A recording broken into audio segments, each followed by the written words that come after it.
faz um tempo que eu queria te escrever um som. Passado, acho que eu mesma esqueci o tom.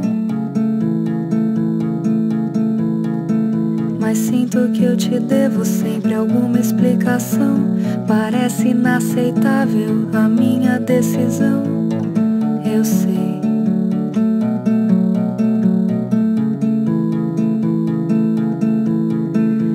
Da primeira vez quem sugeriu, eu sei, fui eu.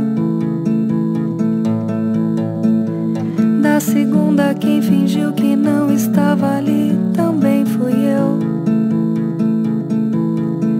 Mas em toda a história é nossa obrigação saber seguir em frente, seja lá qual direção.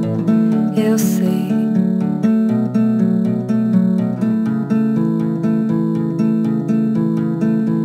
Tanta afinidade assim, eu sei que só pode ser bom.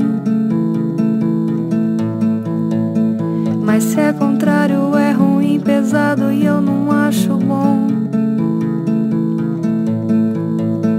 Eu fico esperando o dia que você me aceite como amiga. Ainda vou te convencer, eu sei.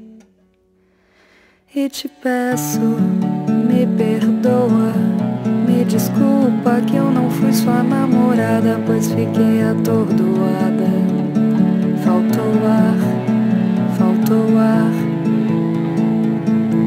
Me despeço dessa história e concluo, a gente segue a direção que o nosso próprio coração mandar.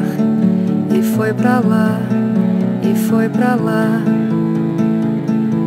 E te peço, me perdoa, me desculpa que eu não fui sua namorada, pois fiquei atordoada de amor. Faltou ar.